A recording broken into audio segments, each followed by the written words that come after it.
자, 중간 프로젝트 2차 시를 지금 시작하는데, 만종이죠. 안잘러스. 제가 작년에 1년 내내 저 그림에 좀 꽂혀 살았었습니다. 자, 오늘 무슨 얘기 할 거냐? 저희가 지금까지 놀랍게도 단 한 번도 안 다뤘는데 도저히 안 다룰 수가 없는 주제가 하나 있는데, 데이터 불균형의 문제가 있습니다. 요거에 대해서 오늘 설명드릴 거예요. 왜 딱 여기서 끊었냐면 여러분들이 지금 1위까지만 돌리고 제가 데이터 전처리까지는 하지 말라라고 저번 시간에 말씀드렸어요. 그 이유가 데이터 전처리 할 때 여기까지 반드시 알아야 되기 때문에 그렇게 말씀을 드렸어요.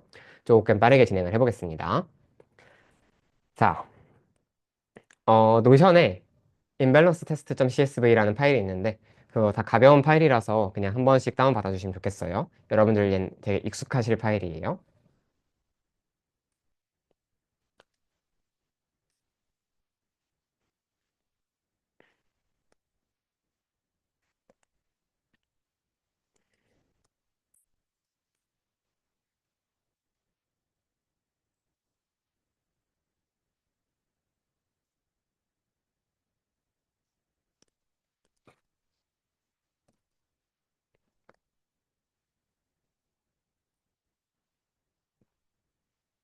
하고 각자 그 폴더 맞춰가지고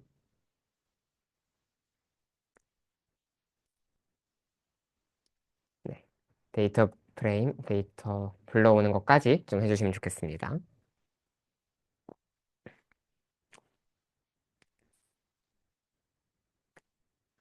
데이터 불러오는 것까지 되셨으면 반짝반짝.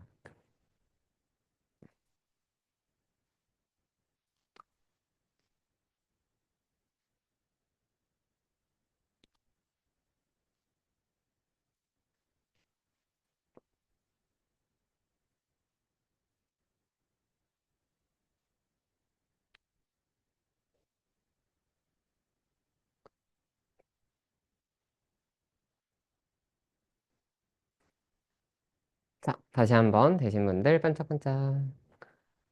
거의 브레인랩 유치원.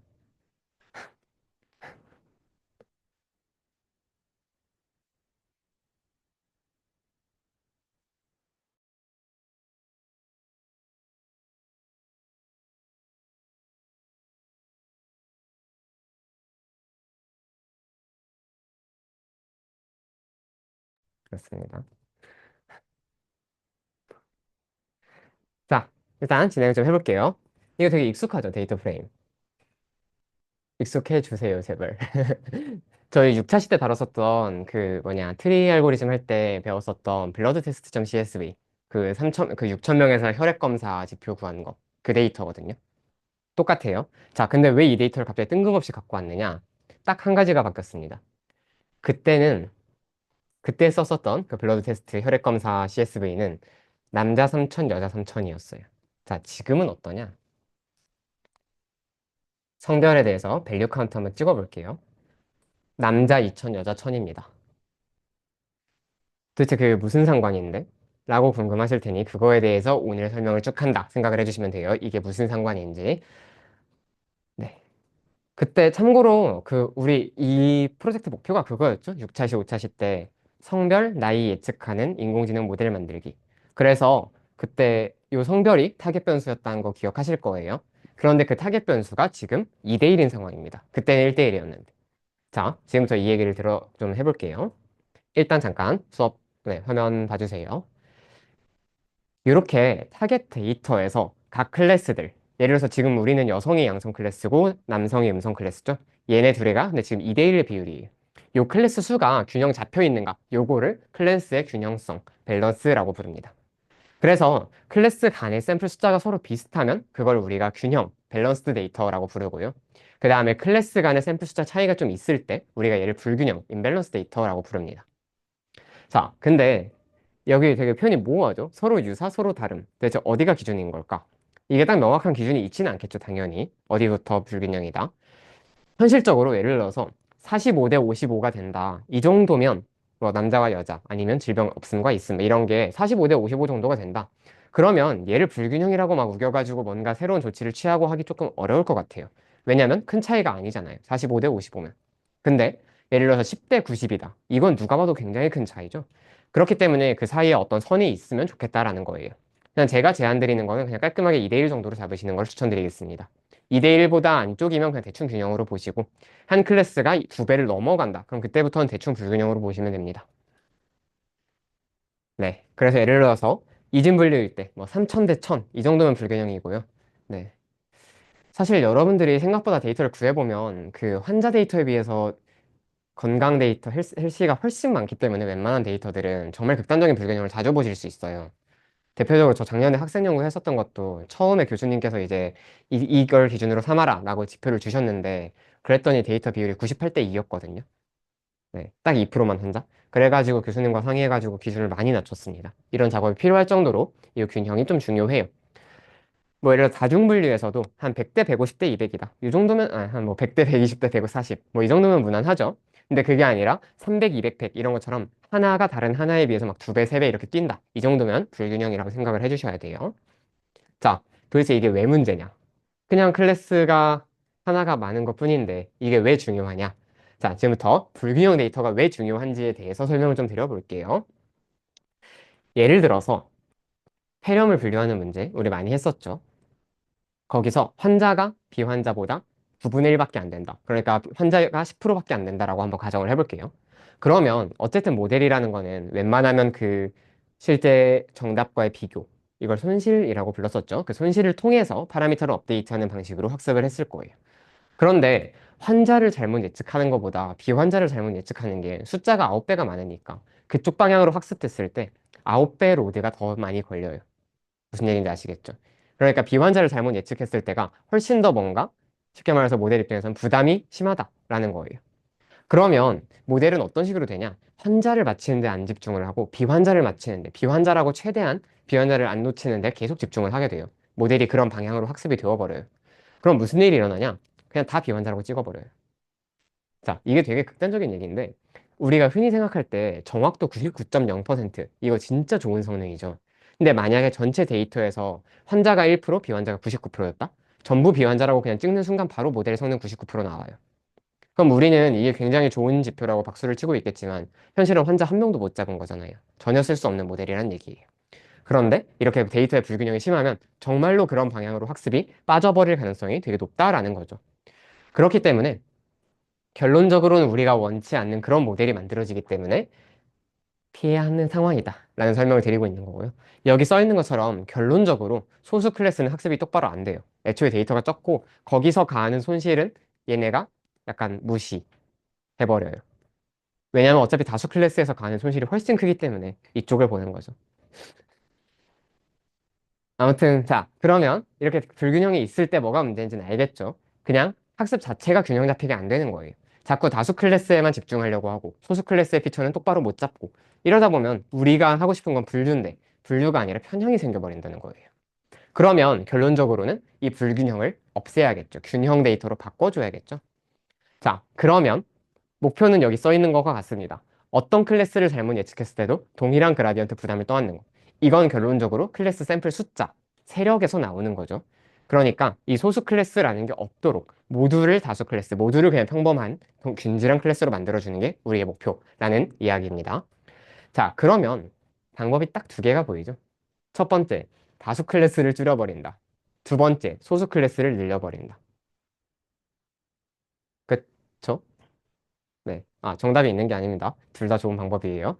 그래서 그냥 여기 써 있는 것처럼 한쪽이 이미 너무 다수다. 지금 여기 클래스 A가 다수인 상황이죠. 그럼 얘를 좀 덜어주는 거예요. 이 중에 샘플을 제거해가지고 얘가 적어지도록 해서 얘랑 균형이 맞게 만든다. 이런 방법이 있어요. 그럼 얘는 어떻게 하느냐? 원래 있었던 이 다수 클래스의 숫자를 낮춰버리는 방향이죠. 그렇기 때문에 얘를 언더 샘플링이라고 부릅니다. 이렇게 하는 기법을. 자, 그 다음에 또 반대로 뭘 해줄 수가 있느냐? 얘가 지금 B가 가졌죠. 저 클래스가 지금 적은 상황인데 쟤를 A랑 같은 무게를 가질 수 있도록 데이터를 늘려주는 거예요. 그러면 숫자를 늘리는, 올리는 방향이죠. 그래서 얘를 우리가 오버 샘플링이라고 부릅니다. 그럼 뭐 어떤 문제가 있을지는 대충 예상은 가시죠. 언더 샘플링은 있는 데이터를 없애버린다라는 문제가 있는 거고 오버 샘플링은 없는 데이터를 만들어버린다라는 문제가 있는 거죠. 그럼에도 클래스 불균형이 생겨가지고 모델이 다 비환자로 찍어버리고 이런 상황보다는 무조건 낫기 때문에 이렇게 불균형이 심한 상황에서는 저런 이슈들을 감수하고라도 샘플링을 해줍니다. 알겠죠? 자, 이제부터 언더샘플링 어떻게 하는지 보여드릴게요. 다 똑같거든요. 코드로는 방법이 다 똑같아가지고 제가 그냥 하나만 보여드리고 나머지는 다 그냥 강의 자료로 가름을 할게요.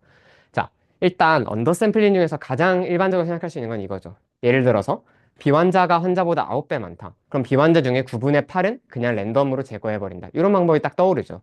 그래서 이런 방법을 우리가 랜덤 언더샘플링이라고 합니다. 아무 기준 없이 그냥 무작위로 샘플을 날려버리는 거예요. 그래서 어떻게 하느냐? 다수 클래스에서 일부 샘플만을 임의로 선택해서 소수 클래스와 샘플 수를 맞춰준다. 그러면 사실 몇 개를 선택해야 될지가 되게 명확하죠. 소수 클래스와 같은 개수. 그렇기 때문에 정확하게 1대1이 나와요. 이 방법을 쓰면. 이건 이점이지만 어쨌든 정보를 무분별하게 다 날려버리기 때문에 이런 점에서는 정보량 손실이 상당할 수 있다라는 이야기입니다. 자, 어떻게 하는지 한번 보여드릴게요.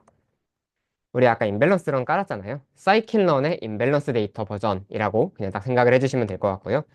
임밸런스런. 여기 밑에 뭐가 있냐? 언더샘플링이라고 하는 모듈이 있습니다. 이름 진짜 직관적이죠? 거기서 뭘 임포트할 수가 있느냐? 랜덤 언더샘플러라는 애가 있습니다. 이름 진짜 직관적이죠? 계속 얘기하고 있지만.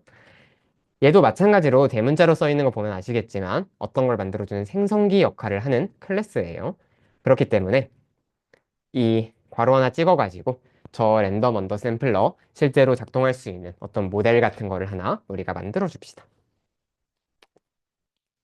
자, 지금까지 파이썬 하면서 특히 표준화 정규화 할 때 우리가 항상 뭔가를 갖다가 fit 하고 그 다음에 트랜스폼을 하고 이런 방식으로 작동을 했었죠. 근데 얘는 전체 데이터를 넣었을 때 이미 알아서 클래스 균형에 따라서 판단을 할 수가 있어요. 그렇기 때문에 훨씬 더 코드가 간단합니다. 자, 일단 우리가 뭘 해줘야 되냐면요. 한 칸만 위에서 얘도 어쨌든 타겟 데이터가 뭔지를 알아야 불균형이다 균형이다 해가지고 뭘 맞추든가 말든가 할 거 아니에요. 일단 타겟 데이터부터 알려줘야 돼요. 그러니까 x는 이게 아니죠. 클렌즈에서 성별만 빼고 나머지를 다 입력 데이터로 활용하도록 하고 딱 오직 성별만 우리의 타겟 데이터로 삼아줄 겁니다.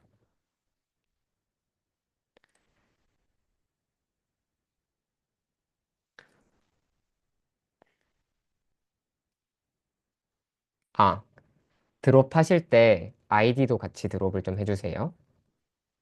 아이디는 필요가 없기 때문에 이렇게 두 개를 드롭을 해줍시다. 뒤에 안 보이시겠네? 네, 잘 보이죠? 네.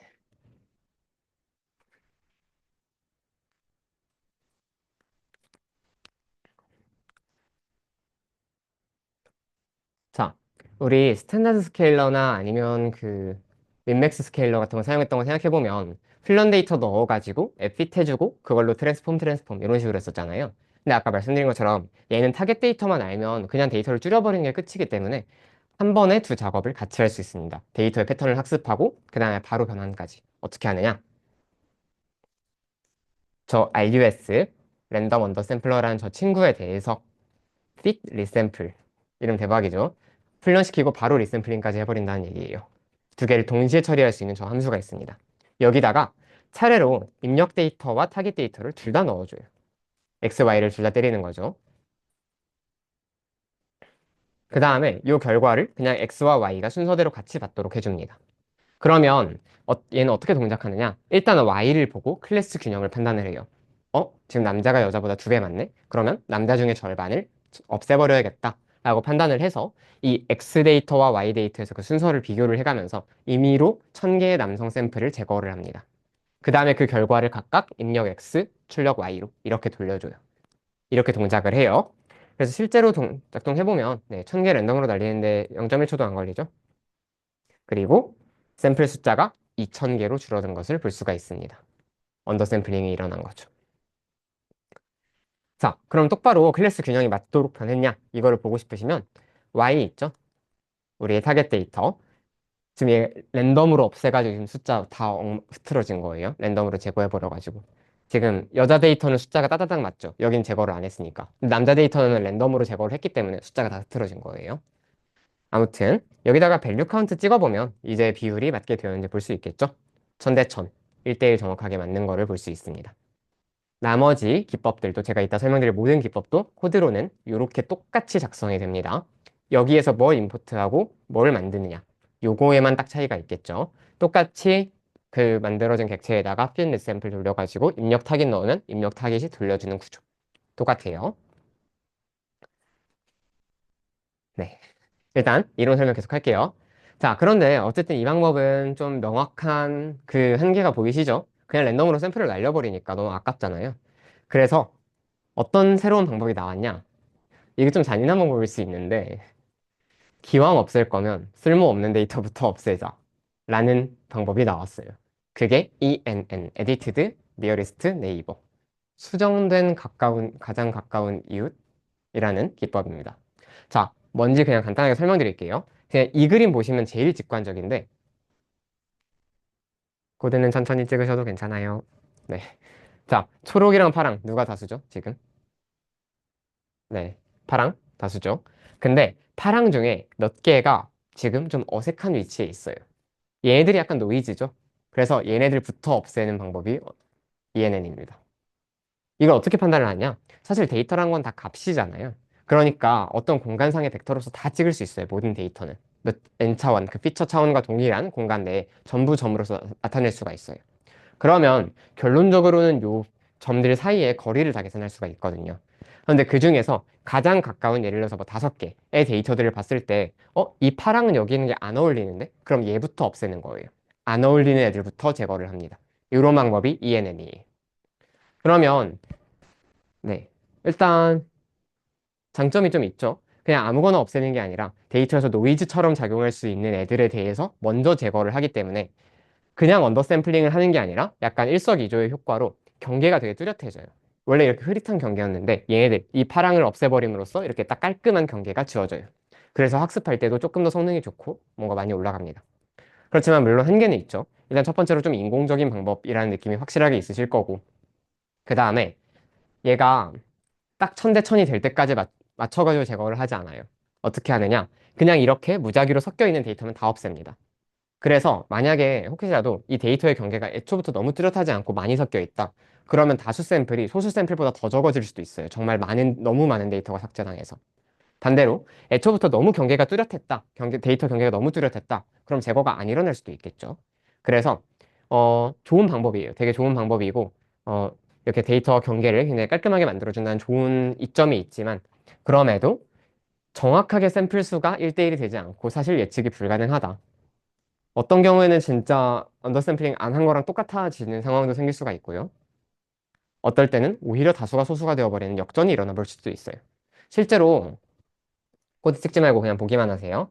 요거 같은 경우에 저희 그 여기만 ENN으로 바꿔가지고 한 번만 돌리는 것만 보여드릴게요. 그냥 딴 건 이름 안 바꾸고 딱 여기만 바꿀게요. 실제로 돌려보면 남자가 더 적어졌죠. 물론 저 정도면 8대 10 정도면 사실 용납 가능한 균형으로 인정 가능할 만한 비율이니까 괜찮기는 한데 저렇게 데이터에 안 어울리는 것들을 제거하다가 오히려 저런 역전이 일어나기도 한다라는 거 정도만 알고 계시고 저런 경우에는 그냥 이악 물고 랜덤 언더 샘플링을 하시거나 또는 다른 방법이 하나 있죠. 얘가 826이 됐죠? 여기서 오버 샘플링을 다시 하는 거예요. 이런 기법도 있습니다. 언더 샘플링을 해가지고 경계가 불분명한 애들을 쳐내고 그 다음에 깔끔한 애들끼리 이따가 말씀드릴 데이터 합성 방법으로 새로운 데이터를 창조해서 딱 1000대 1000 맞춰주는 거. 이런 방법들도 있습니다. 바로 이어서 설명드릴게요. 자, 반대로 이제 오버 샘플링이죠. 소수 클래스를 이제부터 늘리는 거예요. 그러면 이쪽 방법들은 다 문제가 뭔가 없는 데이터를 만들어낸다라는 이슈가 조금 있을 거라는 감 정도는 일단 잡아주시고 뭐 코드는 똑같아요. 모듈 이름만 언더에서 이거 오버 샘플링이어야 돼요. 여기. 네. 모듈 이름 언더 아닙니다. 여기 오버 샘플링에 있을 거예요. 거기 있다는 것만 차이가 있고 다 똑같은데 자, 오버 샘플링을 할 때 가장 우리가 직관적으로 생각할 수 있는 방법은 이거죠. 그냥 복제. 만약에 지금 여자 데이터가 1000명밖에 없으니까 그냥 1000명을 한 번씩 다 그냥 한 번씩 다 다시 추가를 하는 거예요. 그러면 깔끔하게 2000 대 2000이 만들어지겠죠. 이런 방법을 우리가 랜덤 오버 샘플링이라고 합니다. 물론 정말 말 그대로 정확하게 1000개를 다 갖다가 이렇게 복제를 하는 건 아니고 원래 있는 1000개 중에서 하나씩 랜덤으로 뽑아서 복제, 뽑아서 복제 이런 방법으로 이루어지긴 합니다. 코드상.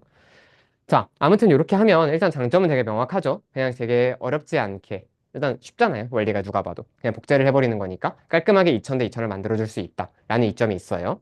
그렇지만 한 개, 되게 명확해 보이죠? 원래 데이터를 그대로 갖다가 복제해버리는 거기 때문에 사실 원래 우리가 데이터에는 항상 그 과적합이라는 엄청나게 무거운 짐을 지고 있잖아요. 데이터 안에 있는 노이즈들 때문에 계속 이상한 패턴을 학습하게 되고 그래서 모델 성능이 나빠지고 이런 이슈가 있는데 기존에도 이미 우리가 노이즈들이 있던 그런 상황인데 데이터들이 다 2배가 되면 그 노이즈들의 압박도 2배, 3배로 늘어날 수 있겠죠. 그래서 이렇게 랜덤 오버 샘플링을 하면 좋은 방법이지만 좋은 방법인데 과적합 위험은 늘어난다 라는 말씀 드립니다. 그래서 어떤 방법이 나왔냐? 원래 있던 데이터를 그대로 복제를 해버리니까 노이즈까지 2배가 되는 이런 이슈가 생기니까 그러지 말고 새로운 샘플을 합성해내자. 이런 방법이 나와요. 이게 바로 그 유명한 스모트 Synthetic Minority Oversampling Technique. 약자 보면 개억지죠. S가 소문자가 돼 있고 TE가 지금 대문자거든요. 네, 약자가 개억지라는 걸 알 수가 있는데 저게 아마 2002년인가 6년인가 그때 나왔을 거예요. 제 기억에. 아무튼 그때 나온 되게 좋은 기법인데 자, 어떻게 하느냐? 아까랑 똑같이 그림으로 보여드리자면 지금 초록, 파란 뭐가 다수 클래스일까요? 네. 이거는 초등학교 1학년 문제죠. 초록이 지금 다수 클래스인데 자, 그럼 파랑에서 어떻게 생성을 하느냐? 일단 하나를 찍어요. 예를 들어서 너로 하자. 지금 제 손가락 끝에 있는 이 친구로 해볼게요. 제일 가까운 세 개를 찾습니다. 너. 그 중에서 하나를 랜덤으로 뽑아요. 너로 정했다. 그러면 이 사이에 이렇게 선이 있잖아요. 그 사이 아무 위치에다가 데이터를 하나를 딱 정하는 거예요. 이렇게 그냥 정확하게 어떻게 하느냐? 그냥 이 숫자 사이에서 한 내분점을 임의로 찍어서 그냥 데이터를 생성해요. 이게 스머트입니다. 그러니까 가장 가까운 n개, 보통 3개 또는 5개의 점 중에서 하나를 랜덤으로 찍은 다음에 걔와 얘 사이에 임의의 내분점으로 합성을 하나 하는 거예요. 어떻게 임의의 내분점이라는 게 가능하냐? 사실 모든 데이터는 결론적으로 숫자니까. 예를 들어서 얘가 혈압이 120이었고 얘가 혈압이 130이었다. 그럼 120과 130 사이에서 아무 숫자 하나 고를 수 있겠죠. 이런 식으로 내분점을 잡는다라는 거예요. 이렇게 해서 합성 샘플을 만드는 방법이 스모트입니다. 장단점 명확하죠? 일단 아까 ENN과 달리 이 친구는 너무 좋은 게 얘는 샘플 수를 정확하게 동일하게 만들 수 있어요. 왜냐? 다수 클래스와 개수 같아질 때까지 이 과정을 반복해버리면 되니까. 정확하게 1대1 만들 수 있어요. 그 보장이 있다는 건 되게 큰데 자, 그리고 또 장점도 있죠. 기존에 그 있는 데이터를 복제하는 게 아니니까 노이즈가 막 늘어나지도 않고 네, 성능이 되게 안정적이에요. 그럼에도 문제는 있죠. 실존하지 않는 데이터가 들어가죠. 알고 보니 이런 게 경계일 수도 있어요. 그런데 여기다가 딱 데이터를 만들어 버리면 오히려 노이즈일 수도 있겠죠. 그러니까 실존하지 않는 데이터를 만든다라는 네, 근원적인 한계는 있어요.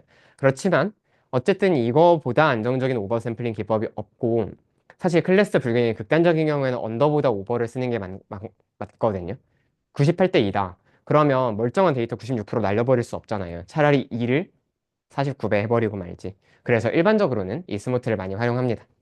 제가 아까 설명드렸죠? 이렇게 오히려 역전이 일어나가지고 남자 데이터가 더 적어진다. 그러면 얘에다가 스모트 돌려서 다시 올릴 수 있어요. 이런 거를 설명을 드려요. 네. 그냥 아예 방법으로 나와 있어요. 스모트 ENN. 스모 ENN 돌려서 줄이고 그 다음에 밸런스 안 맞으면 스모트로 붙고. 스모트 ENN이라고 합니다. 자, 샘플링 놀랍게도 설명 다 했고요. 이제 진짜 중요한 내용. 여기는 이론상으로 중요한 내용인데 아까 ENN, 스모트 이런 애들 보셨으면 딱 직감이 오셨겠지만 되게 뭔가 주변 몇 개의 데이터 이런 설명이 자꾸 나오죠. 근데 그 주변이라는 게 결론적으로는 그거거든요. 유클리드 거리? 그 뭔지 아시죠? 모든 차원에 대해서 다 뺀 다음에 걔네 다 제곱해가지고 더한 다음에 해가지고 그냥 거리 구하는 거 쉽게 말해서. 이거 유클리드 거리 맞나요? 아무튼 그렇게 구하는 거잖아요. 자, 그러면 딱 봐도 데이터 스케일 차이에 되게 민감하겠다라는 느낌이 들죠. 키에서 그러니까 현실은 이렇잖아요. 몸무게 20, 키와 몸무게로 하면 애매할 것 같고 예를 들어서 극단적으로 어떤 사람이 혈당이 한 20mg per 데시리터 차이 난다고 쳐봅시다. 이건 되게 큰 차이죠. 그런데 예를 들어서 키가 20cm 차이 난다. 요거는 조금 작은 차이일 수 있죠. 이렇게 각 스케일마다 있는 범위라는 게 다 다른데 이렇게 그냥 일괄적으로 빼서 제곱 빼서 제곱 이렇게 거리를 계산해버리면 당연히 스케일 차이의 영향을 정말 심하게 받게 될 거예요. 이 차이에 대해서는 인공지능 설명할 때 제가 충분히 설명을 드렸을 거라고 이해를 하고요. 그렇기 때문에 뭘 해야 되느냐? 표준화, 정규화. 무조건 필요하다라는 느낌 딱 오시죠? 심지어 어, 데이터 누수에 관해서 기억을 하시는 분들은 표준화 정규화가 훈련 가장 마지막 그 직전에 해야 된다라는 걸 제가 설명드렸을 거예요. 나머지 모든 전처리 다 하고 트레인 테스트 분리까지 한 다음에 훈련 데이터로 표준화 해놓고 그걸로 훈련 데이터, 평가 데이터 둘 다 돌려야 한다라고 설명을 제가 드렸었어요. 이 다음에 샘플링이 들어가야 됩니다. 표준화까지 다 하고. 왜냐하면 표준화된 데이터로 샘플링을 해야 되기 때문에.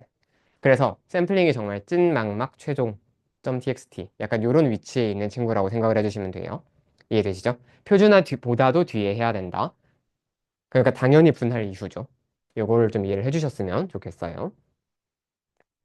아, 그리고 시점은 이렇고 또 한 가지 또 중요한 얘기가 여기 나오는데 사실 샘플링을 하는 목적은 아까 그거였죠. 이 클래스 불균형이 심하면 서로 다른 그라디언트 부담을 가하기 때문에 학습에서의 불균형이 생긴다. 이 불균형을 깨주는 게 목적이잖아요. 그러면 평가 데이터에다가는 샘플링을 돌리면 될까요? 안 될까요? 사실 처음에 생각해보면 되게 헷갈릴 수 있는데 결론적으로 논리적으로 생각해보면 당연히 안 돼요. 왜냐하면 첫 번째로 애초에 샘플링의 목적은 딱 훈련을 공정하게 하기 위함이지 평가에다가 어떤 영향을 미치려고 하는 게 전혀 아니고 애초에 평가에다 샘플링을 해버리면 우리가 알고 싶은 세상의 데이터는 진짜로 환자가 1%밖에 없는 이 세상을 알고 싶은 건데 환자를 50%로 뻥튀기 해버린 그런 평가를 해버리면 오히려 실제 세계와 어긋나는 평가가 이루어질 수 있다는 거예요. 검증 세트에 대해서도 마찬가지입니다. 그렇기 때문에 무조건 샘플링은 훈련에만 들어가야 돼요. 알겠죠? 평가나 검증 세트는 절대로 샘플링하지 않습니다. 여기도 써있죠? 엑스트레인만 했죠? 엑스테스트 안 했죠? 자, 그러면 여기서 이제 마지막 이런 걱정 하나 드실 수 있어요. 어? 그리드 서치 CV 어떻게 하지? 자, 왜 거슬리느냐? 트레인셋에만 해야 되고 밸리데이션에다가도 하면 안 됐죠. 근데 트레인셋을 이렇게 분리를 해가지고 얘를 샘플링을 해버린 다음에 크로스 밸리데이션을 해버리면 크로스 밸리데이션 과정에서 여기서 그 밸리데이션을 떼잖아요. 그런데 그럼 이미 샘플링 된 상태로 검증 세트가 만들어져 버리는 거죠. 그러면 당연히 뭔가 아까 말씀드린 부정확한 평가 이런 이슈들이 일어날 수 있겠죠. 자, 그래서 두 가지 방법이 있습니다. 불균형이 정말 심해가지고 이런 샘플링 기법들을 써야 된다. 첫 번째, 크로스 밸리데이션을 하지 않는다. 이건 되게 쉽죠? 그냥 처음부터 트레인, 테스트, 밸리데이션 셋 다 나눠놓고 딥러닝 하듯이 그냥 트레인만 해버리는 거예요. 밸리데이션은 아예 건드리지 말고. 근데 만약에 그럼에도 교차 검증을 꼭 하고 싶다. 그러면 그런 분들을 위해서 제가 뒤에다가 그냥 이 코드 그대로 하면 된다고 써놨어요. 그냥 이 방식으로 하시면 밸리데이션 세트를 건드리지 않으면서 훈련만 딱 스모트 샘플링 돌릴 수 있습니다. 방법이 뭔지 간단하게 알려드릴게요. 이 인공지능에서 파이프라인이라고 하는 거는 여기 파이프라인이라고 하는 단어가 나오는데 이게 뭐냐면 이 단계들을 순서대로 거쳐라라는 어떤 지시 같은 거거든요. 어떤 세트라고 생각하시면 돼요. 명령에. 여기 보시면 일단 표준화 돌리고 그 다음에 스모트 돌리고 그 다음에 랜덤 포레스트 뭐 머신러닝 알고리즘 뭐든 학습시켜라 이런 식으로 되어 있죠. 그러면 그 다음에 이제 그리드 서치 똑같이 만들고 그 다음에 훈련 쭉쭉쭉 돌리면 어떻게 되냐면 여기다가 파이프라인을 넘기는 거예요. 여기다가 아까 그 랜덤 포레스트 그 객체가 아니라 그냥 파이프라인을 통째로 넘기는 거예요. 그럼 훈련시킬 때 훈련 데이터에 대해서 요 과정이 계속 반복돼요. 매 단계마다. 물론 검증 세트에 대해서도 이 과정이 반복돼요. 그런데 얘가 너무 똑똑해서 알아서 검증 세트에 대해서는 스모트를 예외 처리해 줍니다. 그래서 이 방법을 쓰면 훈련 검증 함께 표준화돼서 우리가 알고 있는 그 데이터 누수 방지하는 그 방법대로 둘 다 표준화된 다음에 딱 훈련 세트만 스모트 시켜가지고 그 다음에 랜덤 포레스트로 학습, 평가, 검증 이렇게 쭉쭉쭉 일어날 수 있는 거예요. 그래서 만약에 본인이 좀 불균형 데이터셋을 다루고 있는데 그리드 서치 CV가 필요하다. 그러면 그냥 이 코드 쭉 참고해가지고 코드 작성해 주시면 됩니다. 참고로 제가 아까 전에 얘가 너무 똑똑해가지고 스모트는 검증할 때 알아서 패스된다라고 말씀을 드렸죠. 사실 이 파이프라인은 이 GS, 그다음 이 베스트 RF 자체의 통째로 적용이 돼 있는 거예요. 그래서 스코어를 함수를 쓸 때도 표준화를 우리가 직접 안 해줘도 테스트 세트, 지금 여기 테스트 세트 표준화하는 코드가 전혀 없거든요. 그런데 알아서 표준화돼서 들어갑니다. 너무 좋죠? 그럼 스모트까지 일어나냐? 아니죠. 스모트는 알아서 아까 스킵해준다 그랬죠. 그래서 굉장히 똑똑하게, 편리하게 이렇게 평가를 할 수 있다라고 설명을 드립니다. 이해되시죠? 네. 아무튼 훈련 세트에 대해서만 샘플링을 한다라는 설명이고요.